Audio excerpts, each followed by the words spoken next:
¿Te acuerdas cuando algunos decían que los mexicanos solo servían para hacer tacos y no para boxear?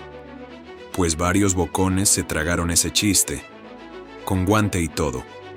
Llegaron confiados, con risas sobradas, miradas por encima del hombro, creyéndose invencibles. Pero cuando sonó la campana, todo cambió. Se toparon con guerreros de verdad, con técnica, con garra, con alma. Pensaban que el boxeador mexicano era puro empuje sin cerebro, fácil de romper. Pero terminaron mordiendo la lona, desorientados, pidiendo aire y sin saber cómo habían llegado ahí. Esto no es un simple video de peleas. Es el muro de los lamentos de todos esos bocones que subestimaron a México y pagaron caro. No hubo milagros ni accidentes. Hubo coraje, golpes con historia y orgullo herido convertido en metralla. Aquí verás lecciones que se escriben con sangre, con huesos rotos y knockouts que hablan por una nación. Porque cuando se meten con el boxeador mexicano, no hay clemencia, no hay marcha atrás, y cada golpe va con alma. Si amas el boxeo con corazón y furia, suscríbete a Boxeo de Oro. Dale like si este video te está poniendo la piel de gallina. Y cuéntanos en los comentarios, ¿qué paliza te dejó sin aliento? ¿Y a qué bocón te gustaría ver cayendo en el próximo episodio? Agárrate, que esto apenas comienza. Antes de que sonara la primera campana, todo ya estaba escrito. O eso creían. La prensa tenía su historia. El regreso del ex campeón mundial kazajo, Shavkat Rakimov, ante su gente, en su tierra, con sed de redención y hambre de gloria. Del otro lado, un mexicano desconocido, sin reflectores, sin fama y, según ellos, sin posibilidades. Eduardo, el Sugar Núñez, era supuestamente un trámite más, un escalón. Pero esa subestimación fue el error que encendió la mecha. Rakimov no era cualquiera, era un guerrero probado, con técnica soviética, pegada pesada y mandíbula de concreto. Había guerreado en los cuadriláteros de medio mundo y tenía un título mundial en su historial. Venía por todo, impulsado por miles de gargantas que coreaban su nombre como si ya hubiera ganado. Pero al otro lado del ring no había un rival, había un problema. Eduardo Núñez era pólvora callada. No hablaba mucho, no se adornaba, no prometía guerras. Solo llegaba, miraba y ejecutaba. Con más de 20 knockouts en su récord, cargaba dinamita en cada puño. Y lo más peligroso, no tenía nada que perder. El ambiente era de fiesta en Uzbekistán. Todo estaba listo para ver al ídolo resurgir, pero la fiesta se les congeló en la cara. Porque desde el primer segundo, Núñez fue a cazar. Olvidó los pronósticos, ignoró la reputación y se plantó en el centro del ring con los puños listos y el alma en llamas. Un 1-2 seco estremeció la esquina kazaja, y lo que siguió fue una tormenta que no cesó. Shavkat Rakimov coming to the ring 18 wins, just the one defeat on that split decision last year. Against JJ, first fight for the IBF. Because JJ Diaz missed weight. Rakimov, he scores with a good southpaw left to the body. Both men enjoying the build up to this contest. Making moves in this fight, but both men stepped up their check weight.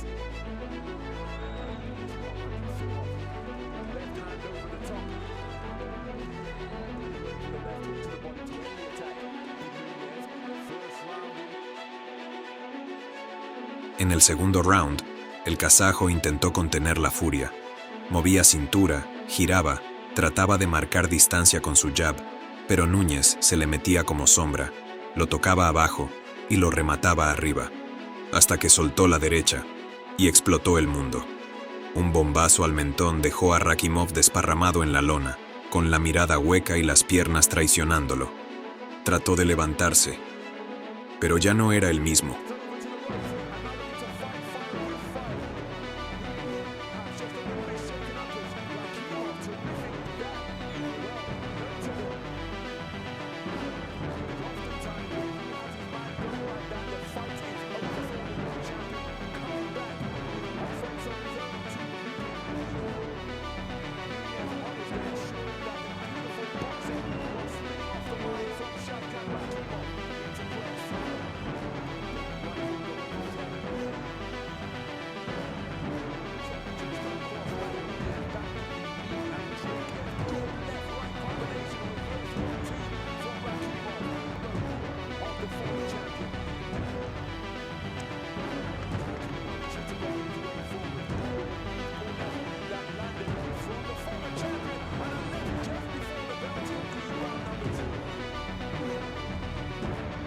En el tercer asalto, el mexicano olió sangre y fue por el cierre. Golpe tras golpe, sin desesperarse, lo llevó a las cuerdas y lo desarmó. El referee tuvo que intervenir antes de que la tragedia fuera peor. Knockout técnico, vergüenza nacional, silencio absoluto.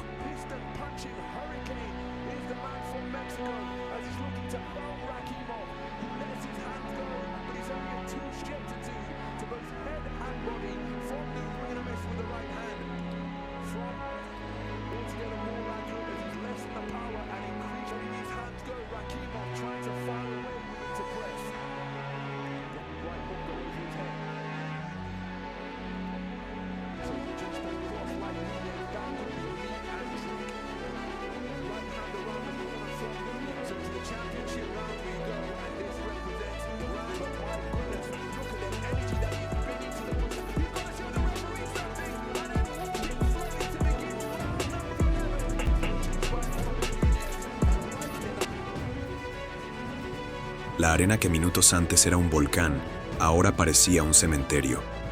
Rakimov, su guerrero, había sido borrado. Y Eduardo Núñez caminaba por el ring sin gritar, sin saltar, solo con la mirada de quien acaba de cumplir una misión. Los expertos balbuceaban, hablaban de sorpresa. Pero los que conocen el boxeo mexicano sabían la verdad. Esto no fue un milagro. Fue el resultado de años de hambre, furia y puños que no necesitan publicidad. Esa noche, el mundo del boxeo aprendió otra lección. Cuando un mexicano sube al ring con el corazón en llamas y la mirada fija en el alma del rival, no hay excampeón que lo detenga. Porque el respeto, señores, no se pide, se arranca, a golpes. Antes de que se cruzaran en el cuadrilátero, Thomas Mattis ya tenía asegurado el cartel de futura estrella del boxeo estadounidense. Alto, estilizado, con una técnica refinada, movimientos elegantes y una defensa casi académica, Mattis representaba ese modelo perfecto que los promotores adoran. Invicto, bien hablado, con medios que lo cubrían como si ya fuese campeón del mundo. Lo vendían como un producto terminado, boxeo pulcro, imagen pulida y carisma suficiente para llenar titulares. A su alrededor, todo olía a éxito inevitable. Esta pelea, según decían, no era más que un trámite en su camino hacia los cinturones. Pero al otro lado del ring estaba Isaac Pitbull Cruz. En ese entonces, su nombre aún no encabezaba carteles, pero en el submundo del boxeo ya se hablaba de él con respeto. Criado en los gimnasios ásperos de Ciudad de México, el Pitbull era todo lo contrario a su rival, bajito, de físico compacto, sin adornos ni discursos. Su lenguaje era otro, presión, golpes y una fe ciega en que la voluntad puede quebrar cualquier talento. No venía a pedir permiso, venía a romperlo todo. Para él, esto no era un peldaño, era su momento. Y lo iba a cobrar con sangre si era necesario. Desde el inicio, la previa mostró ese contraste brutal.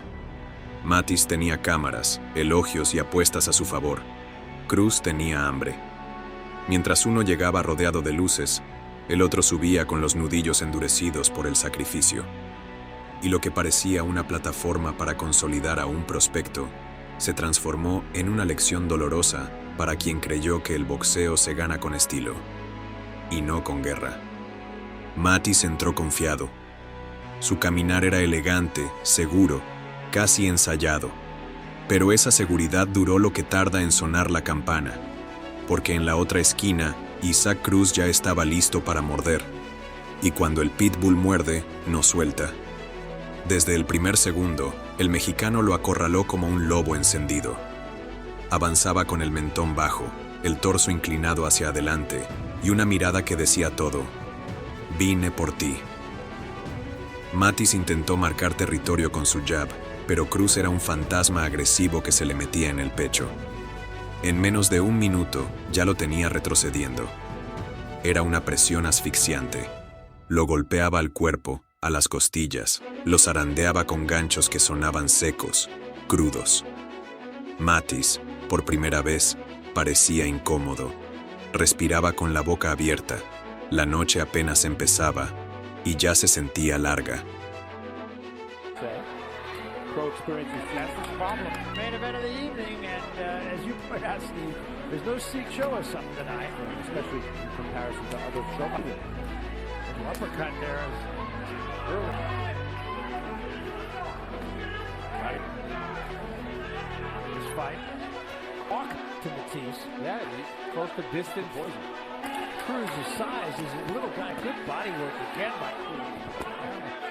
Yeah, he said he's never fought an opponent this short.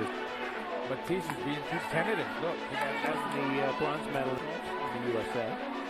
Pro experience is that's his problem. The fighting, he always turns it up in the second half of the fight. You know, again, more shots to the body. El segundo round fue una advertencia directa.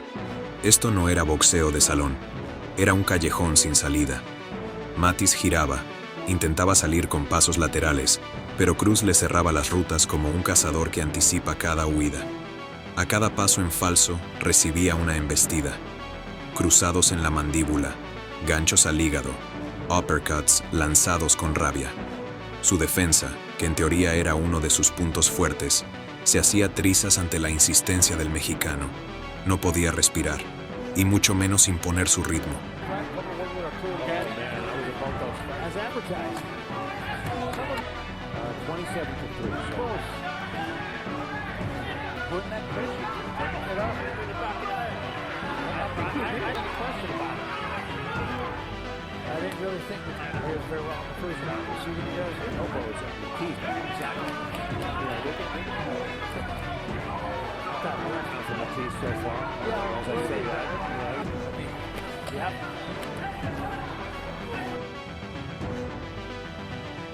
Tercer y cuarto asalto. La pelea dejó de ser pareja.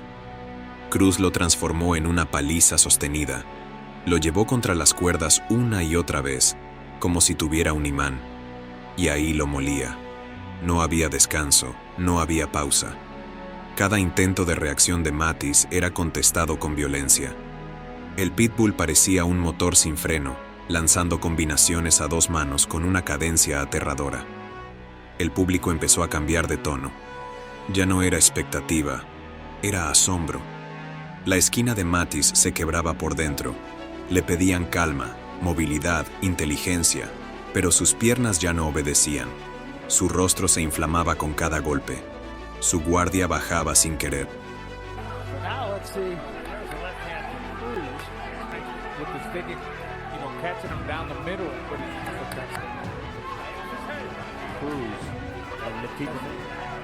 Mathys gave the best of it. Great long while Cruz comes in too wide. Right to the body and right to the head. Takes the right hand. Right to hand free. Mathys, we talked.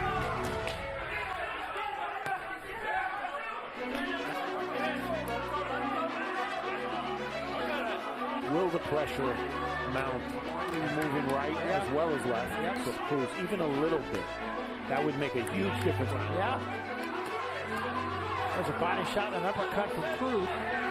And now Mathys is really... Right hand. But the straight shot is...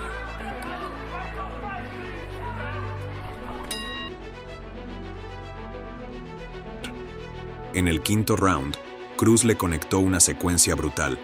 Gancho al hígado, recto al rostro y un upper que lo congeló. La tribuna estalló.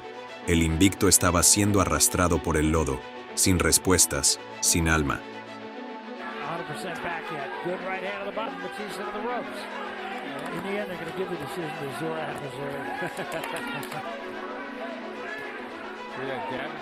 I see. And Cruz, he's very young.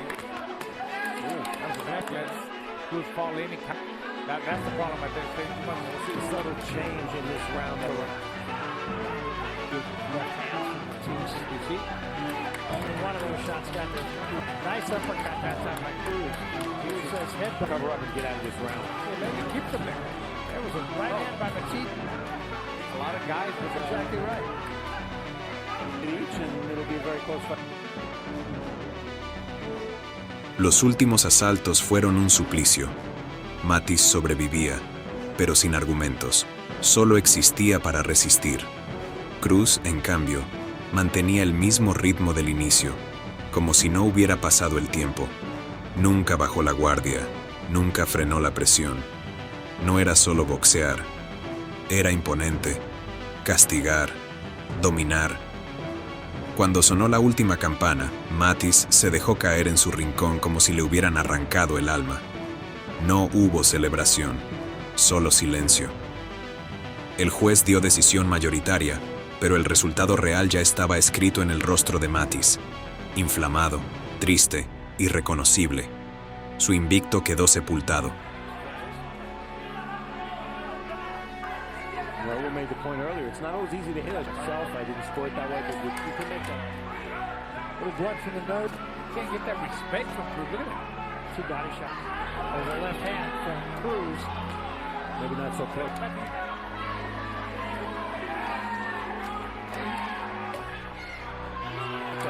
I didn't score it that way either. That was a left-handed gross. Two body shots, two uppercuts. Not stopping. Now we have to say it, Thomas Matisse is not beyond dealing with the draw Matisse. Good right hand from Matisse. He is having a heck of a round. A lot. Expect from Matisse, you're going to get something. Yeah, from Matisse, the goods are there. I don't think the win is within his reach. At this point he doesn't. He might as well leave it all out there. That's true.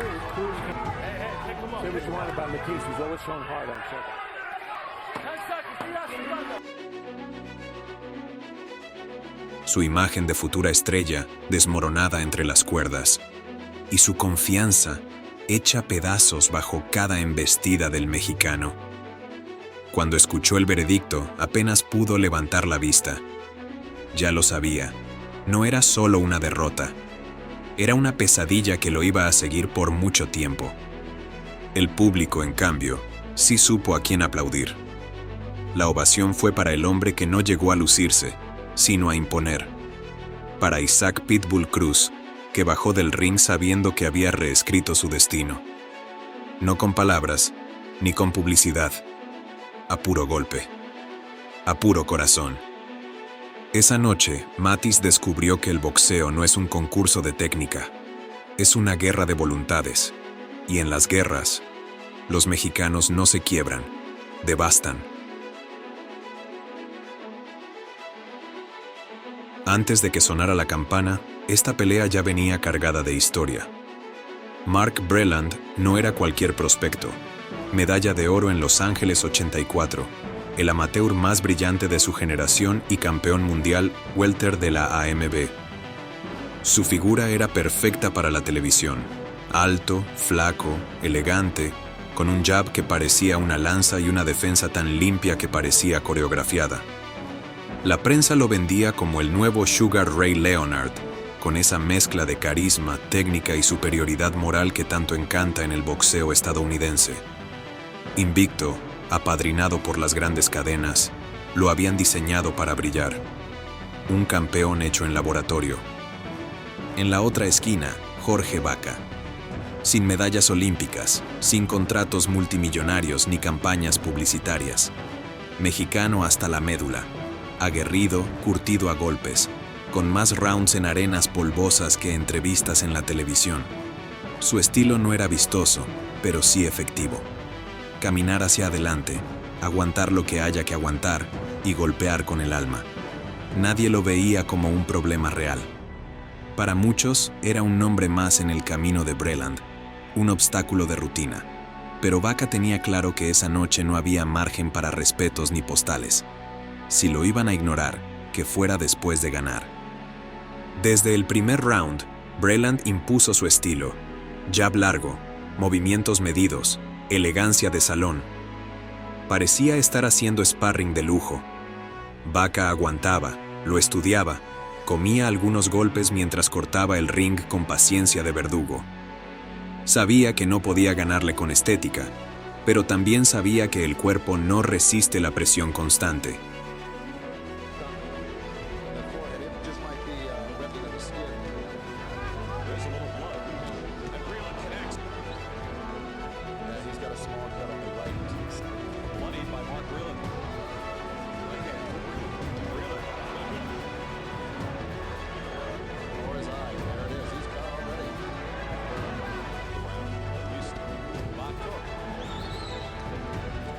So wide himself open, Jorge Vaca.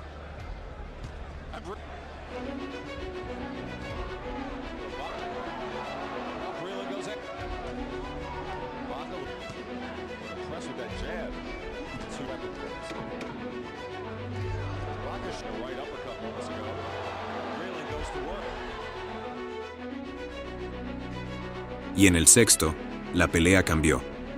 Un derechazo certero al mentón hizo que Breland se tambaleara por primera vez. Ahí se rompió el encanto.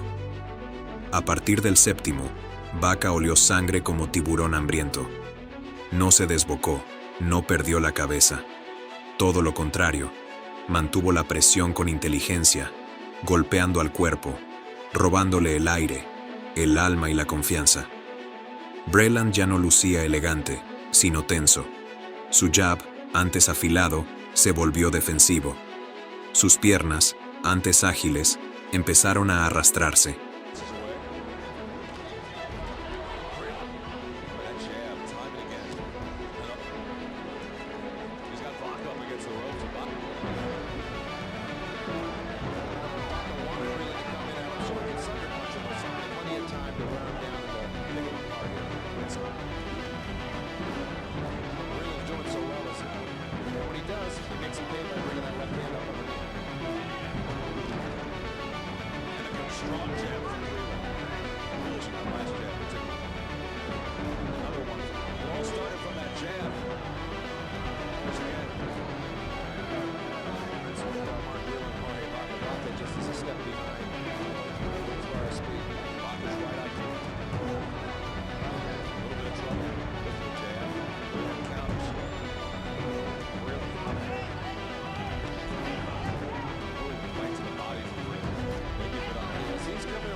El octavo fue una obra de arte mexicana.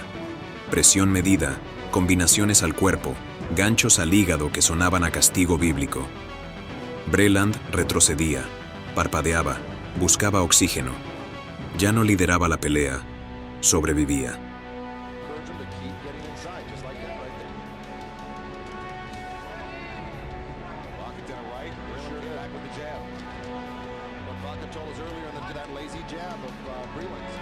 Vaca's landed a couple of rights here in the third. His hip after he threw the jab, and he is doing that right now. Jab from Vaca. There is some blood coming from the nose of Vaca. He's wiping at it, so it's Vaca. Vaca with his most effective round thus far.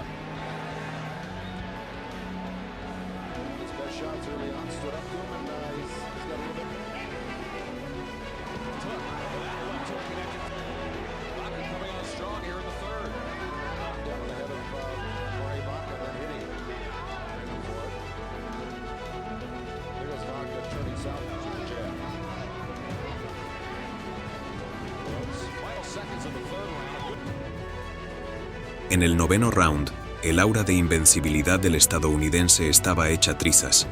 Breland intentó soltar combinaciones para cambiar el ritmo, pero Vaca las absorbía como si fueran caricias y respondía con golpes de verdad. Uno de la izquierda le dobló el cuerpo. No cayó, pero quedó en evidencia. Lo tenían donde querían.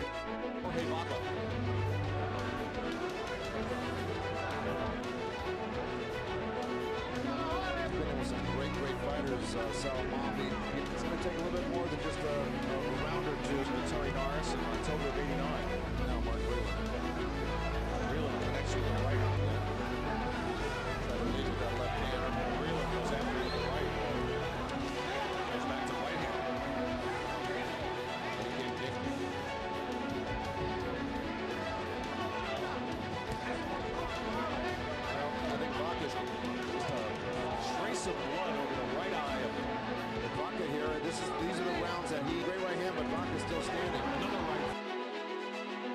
El 10º fue directamente una tortura. Breland estaba atrapado, sin piernas ni plan. Su esquina le gritaba, el público murmuraba, y Vaca seguía como una locomotora, empujando, castigando, dominando. El campeón parecía perdido en su propia casa. Y en los últimos 2 rounds, Vaca no levantó el pie del acelerador. Sabía que estaba ganando, pero también sabía que los jueces muchas veces ven lo que quieren ver.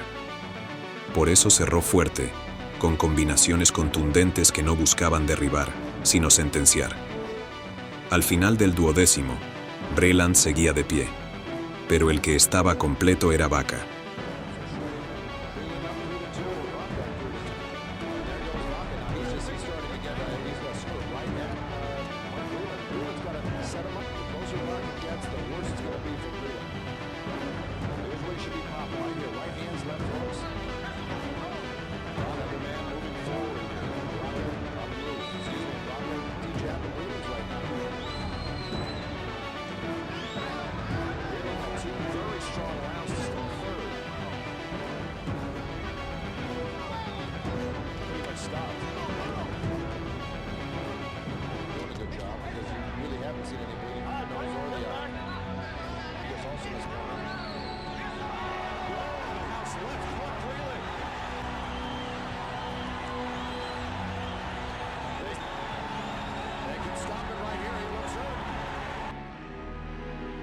El anuncio oficial fue una sacudida. Jorge Vaca, nuevo campeón mundial welter. Y no por puntos, por autoridad, por huevos, por hambre. El Madison Square Garden se quedó en silencio. Las cámaras, que llevaban semanas enfocando a Breland, no sabían dónde poner el lente. El niño bonito del boxeo gringo había sido vencido por un mexicano sin prensa, sin padrinos, pero con un corazón que pesaba más que cualquier cinturón. Esa noche, Vaca rompió más que un invicto. Rompió un discurso completo. Demostró que no se necesita un oro olímpico ni el respaldo de una televisora para brillar. Solo se necesita la oportunidad y el valor de ir por todo. Le rompió el plan a la AMB. Le amargó el guión a los narradores y le demostró al mundo que cuando un mexicano sube con el alma encendida, puede volverse historia. Porque Jorge Vaca no fue a ver qué pasaba. Fue a reventar mitos. Y lo logró, a puño limpio. Antes de que sonara la campana, esta pelea ya era una historia escrita en contraste. Thomas Mathis, invicto, bien hablado, bien peinado, y con el respaldo de promotoras que saben vender promesas. Un boxeador técnico, con movimientos quirúrgicos y aire de ajedrecista, de esos que calculan, que puntean, que ganan sin despeinarse. La prensa lo perfilaba como futuro campeón, como talento pulido. Pero en la esquina de enfrente estaba Isaac Pitbull Cruz, el tipo que no viene a bailar. Bajito, cuadrado, sin adornos ni filtros. Nacido en el boxeo, criado a golpes. Nada de fintas elegantes ni estrategias de laboratorio. Lo suyo era ir al frente y desarmarte con pura presión. El clásico mexicano que no viene a ver qué pasa. Viene a partirte la cara. La pelea estaba vendida como el trampolín de Mathis. Un paso más hacia la fama, un trámite. Hasta él mismo lo decía, que Cruz era básico, que no tenía boxeo, que lo iba a exhibir. Pero la única exhibición fue la que le dieron a él. Desde el primer round, el Pitbull salió como si tuviera una deuda personal con el aire que respiraba Mathis. No lo dejó pensar, no lo dejó respirar. Le cortó el ring como un carnicero enojado, lo empujó a las cuerdas y empezó a cobrar cada palabra con golpes al cuerpo. En menos de un minuto, Mathis ya no parecía un invicto confiado. Parecía un turista en zona de guerra.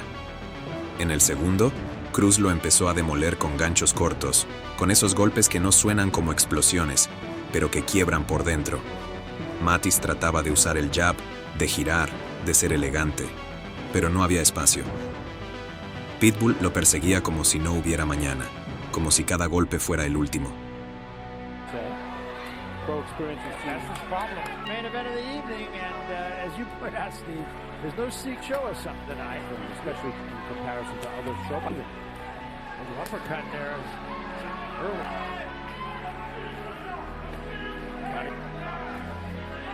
This fight.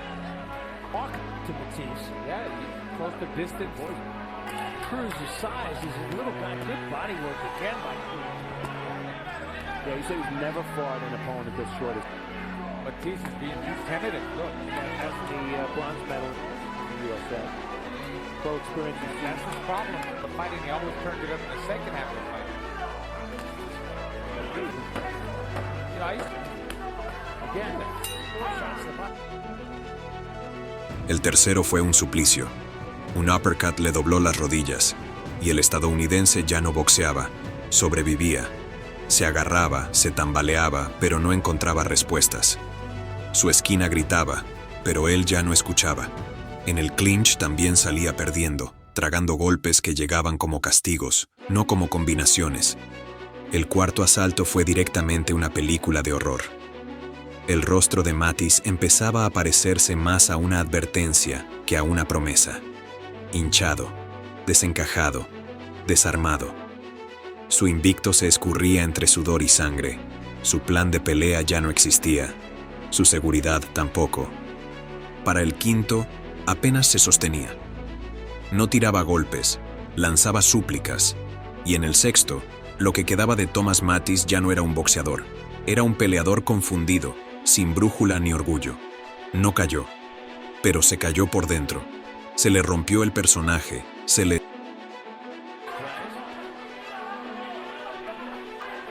Raul made the point earlier. It's not always easy to hit yourself. I didn't score it that way, but you can make a little blood from the nose. You can't get that respect from Cruz. Look at it. 2 body shots. With the left hand from Cruz. Maybe not so quick.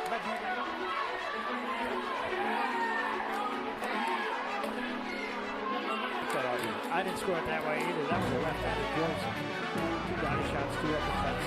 Not stopping. I have to say, Thomas Matisse is not the arm. Look at the drop into your set. Good right hand from Matisse. He is having a heck of a round. A lot. Expect from Matisse, you're going to get something. Yeah, from Matisse, sure. The goods are there. I don't think the win is within his reach. I mean, at this point he doesn't. He might as well leave it all out there. That's true. Hey, come on. Say what you want about Matisse. He's always showing hard. Escurrió el ego. Y lo más impresionante, no dijo ni una sola palabra más. Ni entrevistas, ni redes, ni excusas. Porque el Pitbull no solo le quitó el invicto, le arrancó la voz, le rompió la narrativa y le recordó que en el boxeo el hambre no se finge, se siente y se impone. Matisse se fue del ring con la cabeza baja, los ojos vacíos y el cuerpo hecho trizas. Entró como favorito y salió como otro nombre más en la lista de los que subestiman a un mexicano, porque con ellos no se fanfarronea, con ellos se pelea, y si no estás listo, lo pagas. Y él pagó. Caro. En los años 90, Marty Jakubowski era visto como uno de los futuros grandes del boxeo estadounidense. Tenía velocidad, una técnica decente y un estilo basado en el volumen de golpes que lo hacía lucir frente a rivales elegidos con pinzas. Su historial se inflaba con victorias convincentes ante oponentes de nivel medio, y su entorno apostaba fuerte por él. Subía y bajaba de categoría con soltura, siempre activo, siempre confiado, siempre sonriente. Su condición física era impecable y su mentalidad positiva lo hacía parecer imparable, hasta que le dieron el nombre de su siguiente rival, Julio César Chávez. Ahí, la sonrisa se le borró. Porque una cosa es destacarte en carteleras menores, y otra muy diferente es compartir ring con una figura que trasciende el deporte. Chávez no era simplemente un campeón, era un fenómeno. Un coloso con más de 90 guerras sobre los hombros, con cinturones en varias divisiones y una capacidad de destrucción que no se medía en knockouts, sino en la forma en que desmantelaba almas. No peleaba como un técnico, ni como un estilista. Peleaba como una tormenta. Entraba al cuadrilátero como quien entra a cobrar una deuda, con una frialdad asesina y una lectura instintiva del miedo que helaba la sangre. Y esa noche, le tocaba cobrarle a Marty. Jakubowski sabía que lo esperaba algo duro, pero no tenía idea del infierno que estaba por vivir. Porque cuando enfrentas a Chávez, no importa cuántas horas hayas pasado entrenando, ni cuántas victorias adornan tu récord. Lo único que realmente cuenta es cuánto dolor puedes absorber sin quebrarte. Y eso no se mide en gimnasios, se mide en el fondo del alma. Y esa noche, Marty iba a tocar fondo. La misión era simple: aguantar. Porque nadie pelea con Chávez. Se sobrevive. Y con suerte. Los medios estadounidenses habían inflado la figura de Marty, creyendo que tenía las herramientas para incomodar al mexicano. Pero no entendían que los libros de estrategia se queman cuando enfrente tienes a un hombre que ha escrito los suyos con puños. Desde el primer segundo del primer round, Chávez caminó hacia él como quien ya sabe el final de la historia. Sin prisa, sin nervios, solo con esa determinación fría de un asesino que ha repetido el mismo crimen 100 veces. Marty intentó hacer lo suyo: moverse, lanzar combinaciones rápidas, mantenerse fuera de rango. Pero nada funcionaba. Chávez lo recortaba con movimientos mínimos, y cuando lo tenía a distancia, empezaba a golpearlo como quien derriba una pared, ladrillo por ladrillo. Especialista en el castigo al cuerpo, Julio colocaba ganchos al hígado que hacían que Jakubowski retrocediera con el rostro arrugado. No eran golpes espectaculares, pero eran quirúrgicos y constantes. Para el segundo asalto, la frustración ya se notaba. Marty no encontraba huecos, no podía mantenerlo alejado. Cada intento de boxear era respondido con dureza, y cada minuto en el ring era un recordatorio de que no estaba peleando contra un humano común. Marty intentó hacer lo suyo: moverse, lanzar combinaciones rápidas, mantenerse fuera de rango. Pero nada funcionaba. Chávez lo recortaba con movimientos mínimos, y cuando lo tenía a distancia, empezaba a golpearlo como quien derriba una pared, ladrillo por ladrillo. Especialista en el castigo al cuerpo, Julio colocaba ganchos al hígado que hacían que Jakubowski retrocediera con el rostro arrugado. No eran golpes espectaculares, pero eran quirúrgicos y constantes.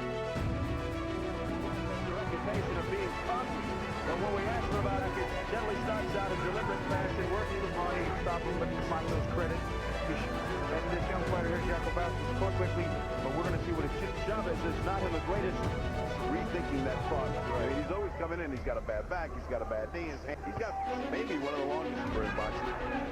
Vicious right hand, talking about the Chavez legendary left.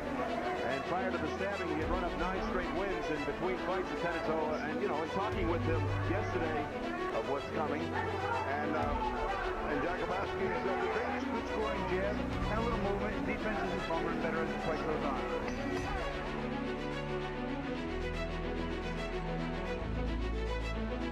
Para el segundo asalto, la frustración ya se notaba. Marty no encontraba huecos, no podía mantenerlo alejado. Cada intento de boxear era respondido con dureza, y cada minuto en el ring era un recordatorio de que no estaba peleando contra un humano común.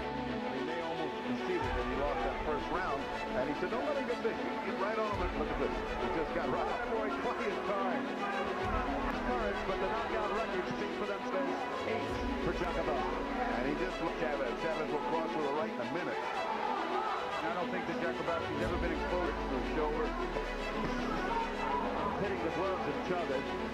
On my lap someday, I gave up 6 pounds and took Chavez the distance. Great hound. Hit the century mark in terms of victory. Could he? No question about that. Final 20 seconds of the second. Jakubowski.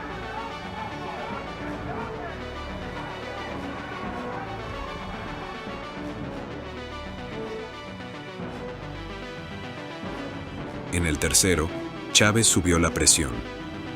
Empezó a anticipar cada movimiento, a jugar con los tiempos, a dejar que Jakubowski lanzara antes de contragolpearlo con precisión salvaje.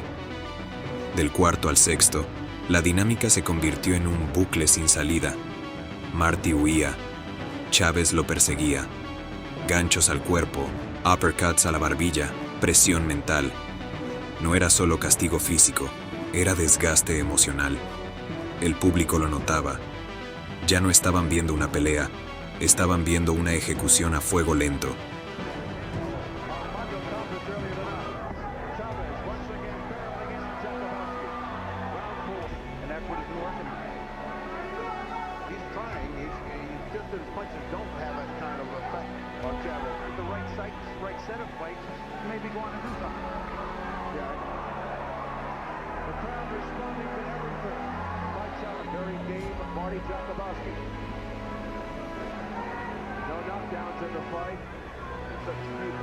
Chavez usually gentle face Marty.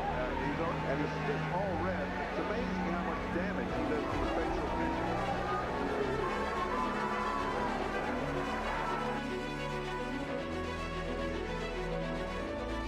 En el séptimo, la situación era desesperante. Chávez se tomaba su tiempo, no buscaba el knockout inmediato.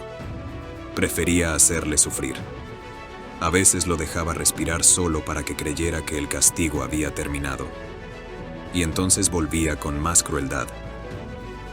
Del octavo al 10º round, Jakubowski era una sombra. Respondía por reflejo, no por convicción. Su esquina le gritaba estrategias que ya no podía aplicar. Su cuerpo obedecía por inercia, no por voluntad. Chávez seguía golpeando abajo, cobrándole cada round con intereses. No necesitaba acelerarse, el plan era dejarlo terminar la pelea, pero asegurarse de que nunca volviera a ser el mismo.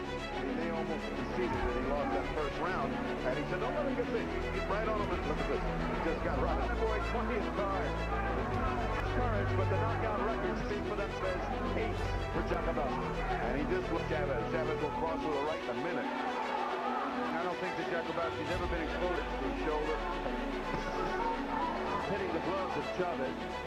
My lap someday, I give us a reputation of being tough, but when we ask him about it, it generally starts out in deliberate fashion, working the body, stop him, but Mato's credit. And this young fighter here, Jakubowski, spoke quickly, but we're going to see what his chin. Chavez is not in the greatest rethinking that thought. Right? He's always coming in, he's got a bad back, he's got a bad knee, he's got maybe one of the longest.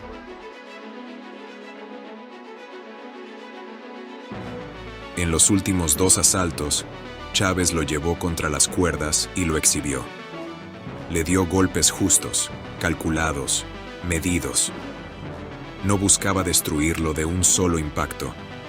Quería que cada segundo fuera un recordatorio de su inferioridad. Nunca lo mandó al suelo, porque eso habría sido misericordia. Prefirió mantenerlo de pie, castigarlo con pedagogía, como si estuviera enseñándole, golpe a golpe, la diferencia entre ser promesa y ser leyenda. Cuando terminó la pelea, el resultado era irrelevante. Todos sabían que Jakubowski había perdido algo más que un combate. Perdió la inocencia.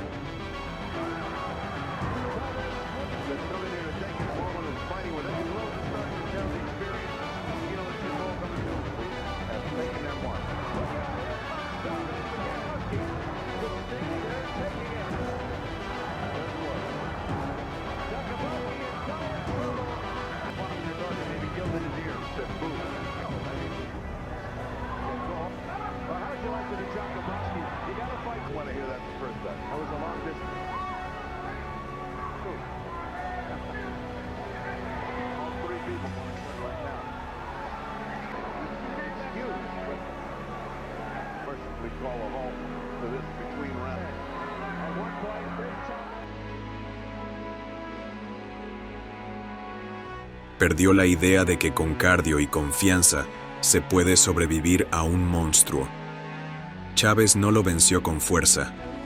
Lo venció con sabiduría, con oficio, con esa crueldad paciente que solo tienen los grandes. Marty bajó del ring sin desmayarse, sí, pero con la mirada rota, como quien ha estado en un sitio donde ya no queda luz. No fue un knockout, fue algo peor, una tortura metódica. Y ese tipo de derrota no se borra con nuevas victorias. Se queda, como cicatriz, como eco, como sombra.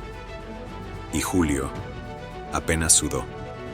Desde antes de que el primer puño volara, el combate ya era una historia por sí sola. Jaime Munguía llegaba como el nuevo estandarte del boxeo mexicano, invicto, con una pegada que imponía respeto y un estilo agresivo que enamoraba al público. Aunque algunos lo tildaban de producto inflado por las promotoras, sus actuaciones en el ring desmentían esa etiqueta.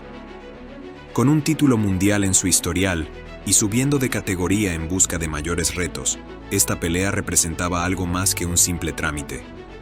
Era una prueba legítima frente a un hombre que había enfrentado a lo mejor del mundo.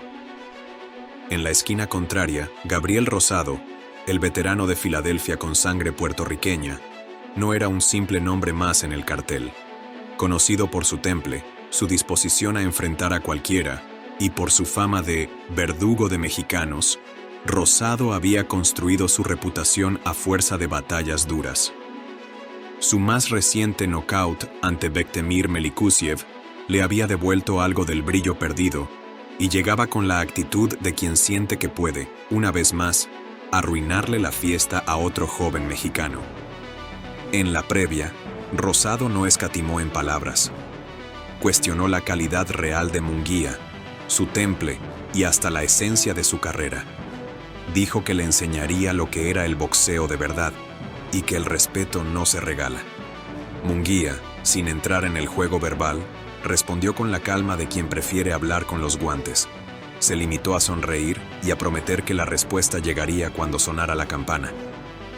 Rosado salió con intención, lanzando el jab como para marcar jerarquía, intentando establecer distancia y dejar claro que no sería un blanco fácil. Munguía, en cambio, se mostró sereno, ligero sobre las piernas, con la mirada fija y las combinaciones listas. Desde los primeros segundos, quedó claro que el mexicano traía más que hambre. Traía un plan. Soltó ganchos cortos al cuerpo, entró y salió sin permitir respuesta. Rosado, aunque curtido, se vio forzado a retroceder antes de lo esperado. La velocidad de Munguía no era lo único que inquietaba, era su ritmo, su lectura del momento. Los rounds siguientes confirmaron lo que ya se insinuaba.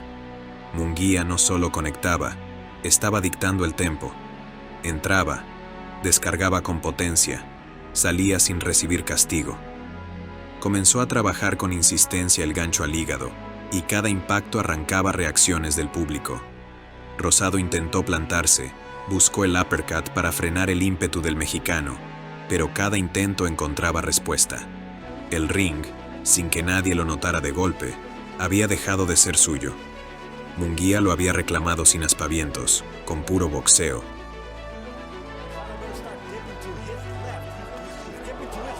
Right there, that was a very similar movement that Munguía made, and Rosado just missed that counter. Didn't load up, just unleashed that at the right time. That I've been seeing in Munguía.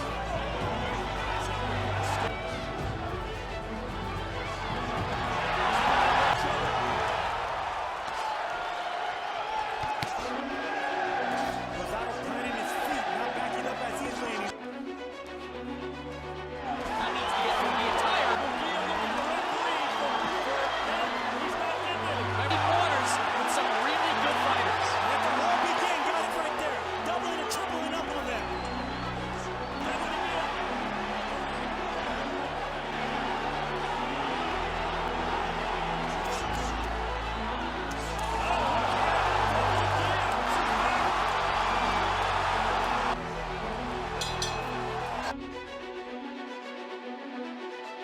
En el cuarto asalto, el tono del combate cambió de forma definitiva.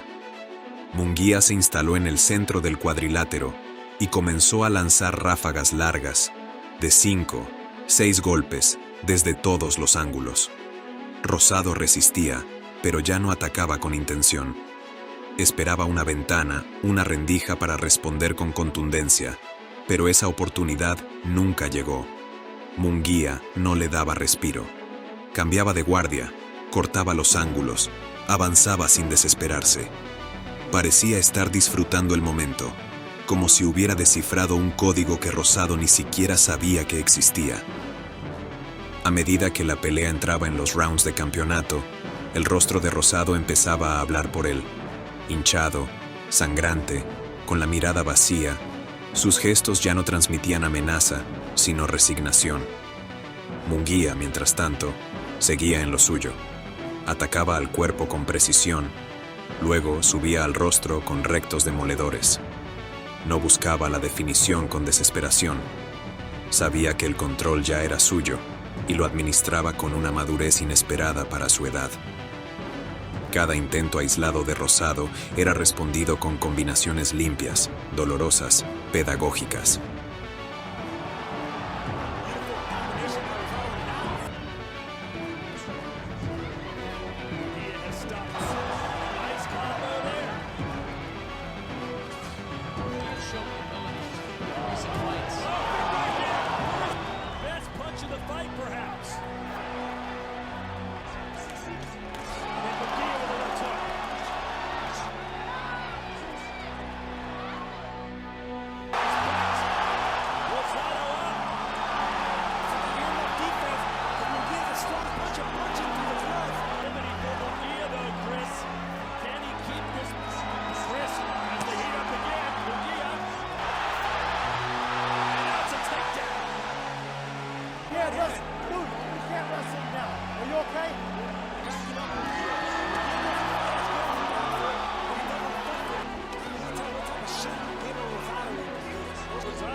Los últimos asaltos fueron casi una clase abierta.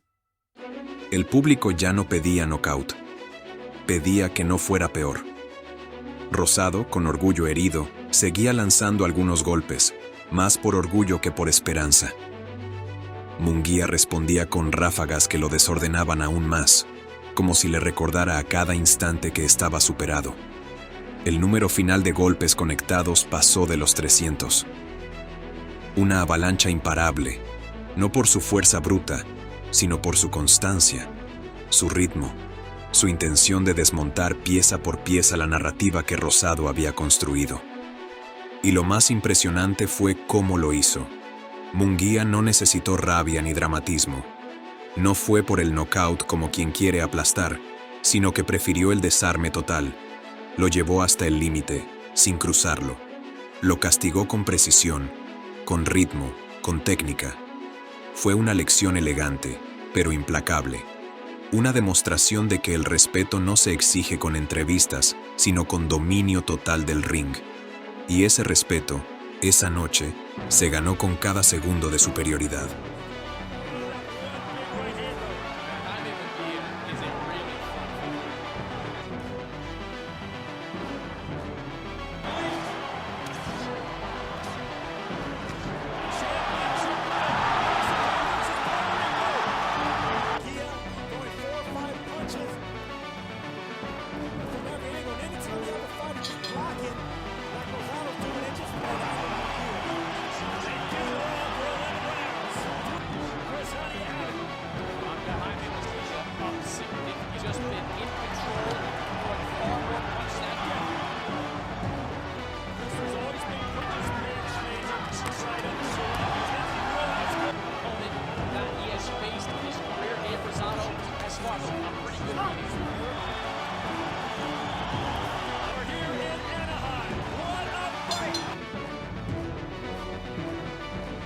Cuando sonó la última campana, Rosado bajó los brazos sabiendo que no solo había perdido, había sido desmantelado. Munguía no solo le quitó la pelea, le quitó el personaje. Al Mexican Killer lo silenciaron con boxeo. Y no hay humillación más grande que esa.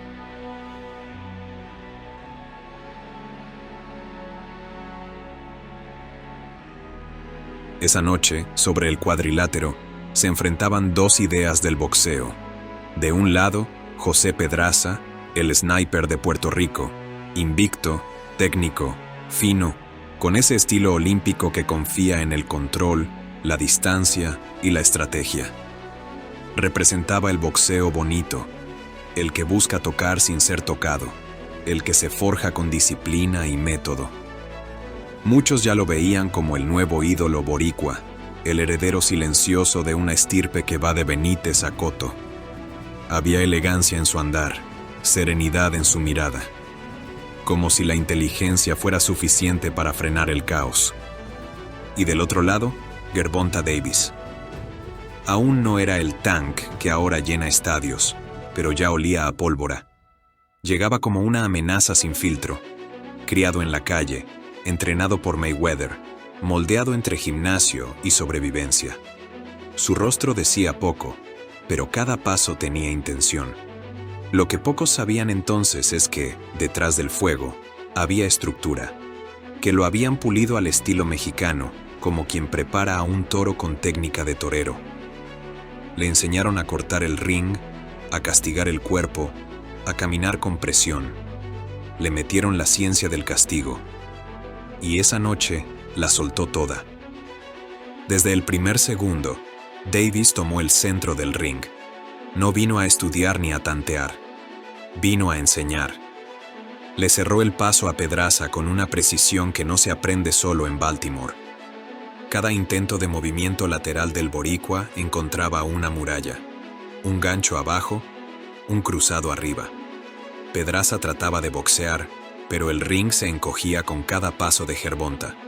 No tenía aire, no tenía pausa. En el segundo round ya no se trataba de imponer ritmo, era una cacería. Davis lo perseguía con frialdad quirúrgica. El estilo mexicano florecía en sus combinaciones. 2 abajo, 1 arriba, media pausa, otro abajo. No se aceleraba, lo cocinaba. Pedraza por momentos respondía con flashes, con técnica, pero eran pinceladas en una tormenta. Para el cuarto round, su cuerpo ya acusaba los golpes al hígado, los desplazamientos frustrados, la respiración entrecortada. Davis no era solo fuerza, era método, y eso dolía más.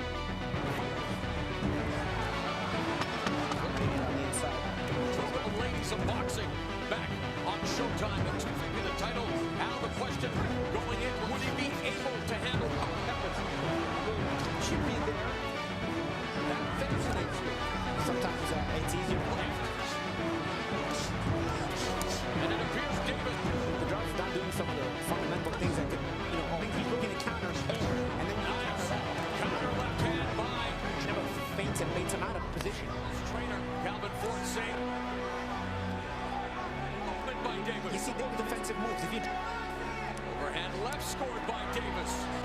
Davis attacks the body with the right. That left hook. There have been 7 130-pound champions. Como is an Alfredo Escalera, male champion born. Impressive start. By the way, it's never been this strategy. To me, it's ludicrous. His first title showdown was no counter punching there. Maybe you got to unleash your condition.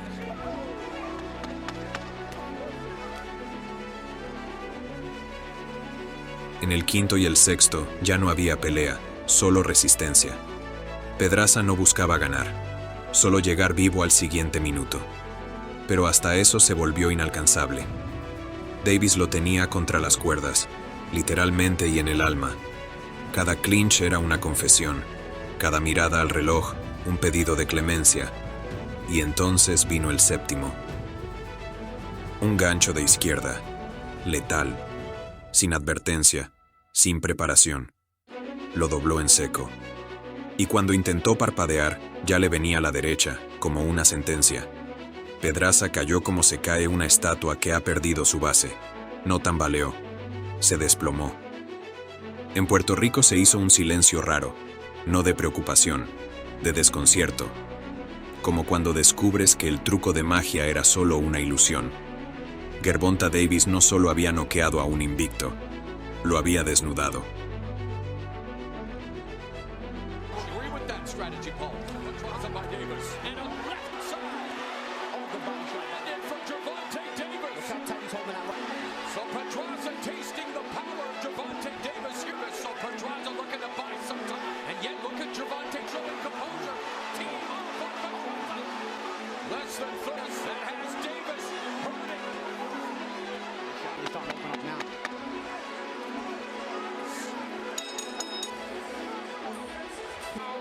Pedraza will be hurt. Is able to continue to finish my thought.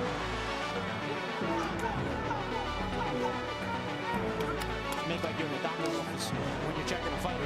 Shots. And he was very. Anytime you can land 50 around. Who can keep the pace up in the second half? That would be very interesting. Yeah. So Moldova opening up an opportunity for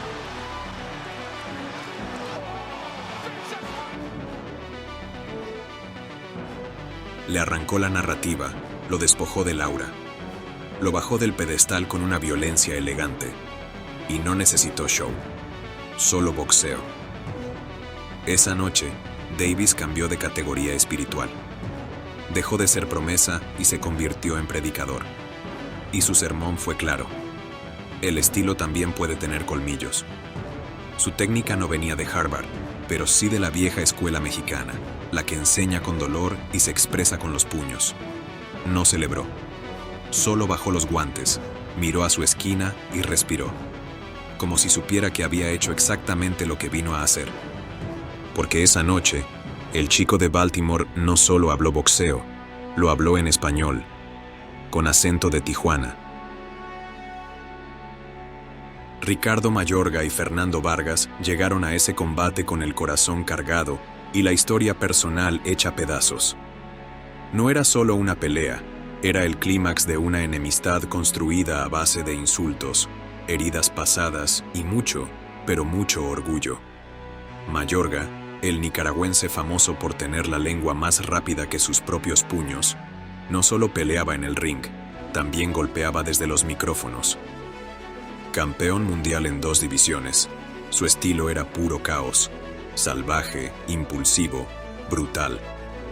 Había enfrentado a titanes como Félix Trinidad y Oscar de la Hoya, pero esta vez llegaba más como personaje que como contendiente. Su físico mostraba el paso de los años, las madrugadas de fiesta, la falta de disciplina, pero la boca, esa seguía intacta. Le dijo de todo a Vargas, que era lento, que lo iba a retirar, que México no sabía pelear. Del otro lado, Fernando Vargas tenía sus propias cicatrices. También fue campeón, también fue guerrero, pero ya no era el joven invencible. Las guerras sobre el ring le habían cobrado factura, lesiones, derrotas y dudas. Esta pelea, sin embargo, era diferente. Era su última función, su despedida.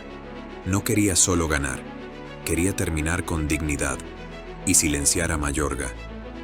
El californiano de raíces mexicanas no tenía la velocidad de antes, pero aún cargaba pólvora en las manos y una rabia acumulada que le ardía en el pecho.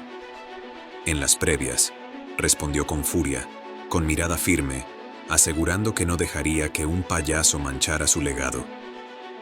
El ambiente previo fue volcánico. Las conferencias parecían shows de lucha libre. Se empujaron, se gritaron, estuvieron a un escupitajo de pelear ahí mismo. El público sabía que esa noche no vería una clase de boxeo, sino una guerra de orgullo entre 2 tipos que se odiaban genuinamente. Y todo lo indicaba. Esto iba a ser una guerra, más personal que deportiva. El ego de uno contra el desprecio del otro. Cuando sonó la campana, el odio acumulado se tradujo en una tormenta de golpes y furia contenida. Mayorga llegó con el veneno rebosando, disparando frases como metralla, que Vargas era una estatua, que lo iba a dormir. Pero desde el primer segundo, Fernando le dejó claro que no sería una noche cómoda. Apenas sonó la campana, salió decidido, con el ceño apretado y los pies firmes. Antes de que Mayorga soltara su primer volado desordenado, ya se había comido un gancho seco al hígado que lo dejó sin aliento. Vargas no venía a boxear con estilo, venía a ajustar cuentas. Mayorga fue fiel a su esencia, soltaba golpes como manotazos, provocaba bajando la guardia, sacaba la lengua. Pero cada show fue respondido con precisión quirúrgica. Vargas lo cazaba con combinaciones limpias, al cuerpo y al rostro. El primer round fue tenso, pero la balanza se inclinó claramente hacia Vargas, que no se dejó arrastrar al caos. En el segundo asalto, el ritmo se aceleró. Mayorga intentó imponer su estilo caótico, lanzando desde ángulos raros, pero Vargas lo tenía bien estudiado. Esquivaba, contraatacaba, lo arrinconaba en las cuerdas y descargaba castigo al torso. El rostro del Nika empezaba a revelar fatiga. Ceño apretado, movimientos torpes, la energía bajando. That is really harmful. That has been the game's. The body buckles the knees, and now Mayorga is swinging. Feels as though he's got things completely under control. Vargas flat-footed, not that he's a mover, but he's beneath him. He's not big. Vargas after my.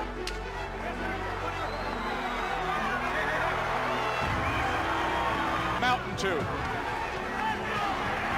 Vargas with a left hand tries the uppercut, hand to the top of the head, up against a guard. Mayorga knocks him down. Scored by Mayorga. And you see that left hook, and that knocked Mayorga. And at the end of the second round, when he walked To start round number 3. El tercer y cuarto round repitieron la fórmula. Presión constante de Vargas, golpes al cuerpo que iban drenando el alma de Mayorga. Intentaba responder, sí, pero ya no tenía el mismo fuego. Su show empezaba a quedarse sin libreto. Lo que antes disfrazaba con gritos, ahora lo revelaba el cansancio.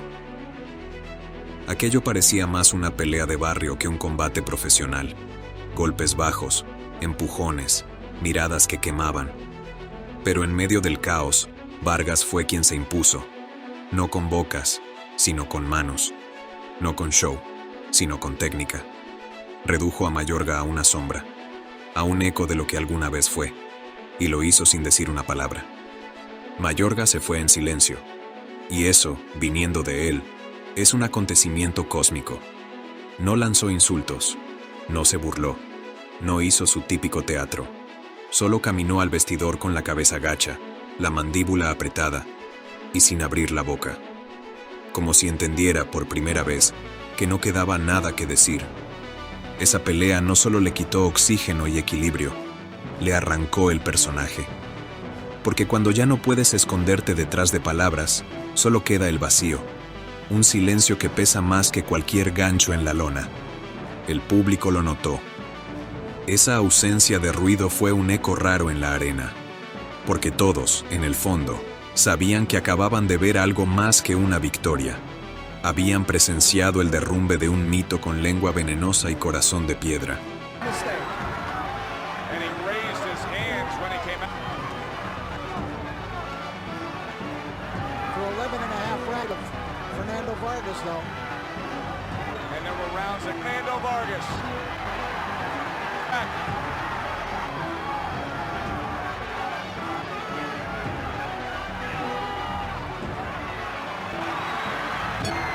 To his knees he goes. A career for Vargas. And delivered more of it. They went to full 12.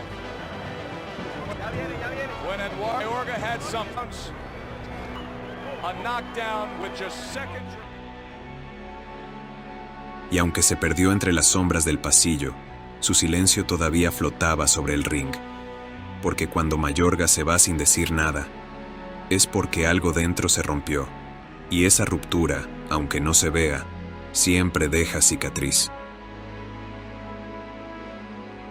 Y ya que tocamos a Mayorga, su siguiente parada fue contra alguien aún más peligroso, Oscar de la Hoya, el Golden Boy mexicoamericano. Mayorga hizo lo de siempre, insultó, provocó, escupió veneno y hasta se metió con la mamá de la Hoya. Pero Oscar, en vez de caer en el juego, se tragó todo el odio y lo devolvió multiplicado por 1000 en 6 rounds brutales. Antes de verse las caras arriba del ring, estos dos boxeadores representaban extremos opuestos del mismo deporte. De la Hoya, medallista olímpico en Barcelona 92, multicampeón en 6 divisiones, Era sinónimo de técnica, clase y frialdad. No era solo un rostro bonito, era un cirujano con guantes. Venía de una pausa larga después de perder con Bernard Hopkins, y esta pelea era su forma de decir, todavía estoy aquí, y con más hambre que nunca. Ricardo Mayorga, en cambio, era puro fuego, un guerrero callejero vestido de boxeador, con una carrera marcada por su estilo salvaje, su aguante animal y una lengua que no conocía límites. Había alcanzado la fama al vencer a Vernon Forrest, pero venía de ser apaleado por Félix Trinidad, y como buen provocador, quería redimirse con escándalo, poniéndose en el papel de villano ante una figura tan icónica como Oscar. La previa fue una novela de tensión. Mayorga no se guardó nada, lo llamó cobarde, lo ridiculizó por su estilo, lo atacó incluso a nivel familiar. Todo valía en su intento por sacarlo de su centro, pero De la Hoya no mordió el anzuelo, mantuvo el silencio, la mirada serena. Y en cada palabra que no dijo, se cocinaba una paliza. La cita fue el 6 de mayo del 2006, en Las Vegas. Todos sabían que no era una pelea más. Era una batalla entre elegancia y caos, entre el ídolo que volvía a la guerra y el provocador que creía tenerlo dominado. Desde el primer asalto, Oscar mostró que no había venido a jugar. Con una defensa impecable y movimientos precisos, empezó a marcar el ritmo. Mayorga, como siempre, salió a tirar golpes como loco, buscando una sorpresa. Pero De la Hoya, sereno, lo hizo fallar, lo leyó con facilidad y lo mantuvo a raya. En el segundo round, todo cambió con un solo golpe. Un gancho de izquierda aterrizó en seco sobre el mentón de Mayorga. El público estalló. Ricardo reculó, sintiendo por primera vez que ese combate iba en serio. A partir de ahí, el Golden Boy empezó a bailar con elegancia brutal. Combinaciones al cuerpo y a la cabeza, ritmo perfecto, control absoluto. Mayorga, por su parte, se fue descomponiendo con cada minuto.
En el cuarto round intentó reaccionar, con más ímpetu que lógica, pero cada intento era respondido con precisión quirúrgica. Una derecha lo hizo tambalear, y el árbitro ya empezaba a mirarlo con preocupación. En el quinto, De la Hoya lo cazó con una serie de golpes que lo dejaron sin aire ni respuestas. El bravucón comenzaba a parecer un sparring mal parado. El sexto fue la sentencia. Sin cambiar el rostro, De la Hoya lo remató con una secuencia fulminante. Gancho al hígado, derecha al rostro y un uppercut que lo mandó directo al suelo. Mayorga cayó como si le hubieran cortado los hilos. Knockout, limpio, frío, impecable. Y Oscar, ni una gota de sudor fuera de lugar, porque una cosa es ser peleador, y otra muy distinta es ser una leyenda que no olvida cuando insulta su bandera.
Así fueron cayendo estos bocones, unos en silencio, otros entre gritos, pero todos, sin excepción, tragándose los guantes mexicanos.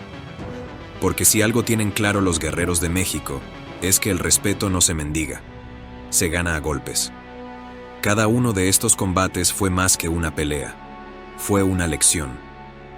De que el boxeador mexicano no se dobla con palabras, ni se rinde con provocaciones. Desde el barrio hasta el ring, se forma con disciplina, con sangre, con orgullo. Y cuando empieza la pelea, es el alma la que lanza los puños. Todos esos habladores terminaron igual, con la boca rota y la mirada perdida. Algunos se levantaron sin saber en qué round estaban. Otros, ni eso lograron. Pero todos entendieron que burlarse del boxeo mexicano tiene consecuencias. Porque aquí no se responde con memes. Aquí se responde con combinaciones. Y tú dime, ¿cuál de todas estas palizas fue la que más disfrutaste? ¿A qué otro hablador te gustaría ver recibiendo una dosis de humildad con sabor a México? Dale like si te laten las madrizas de verdad.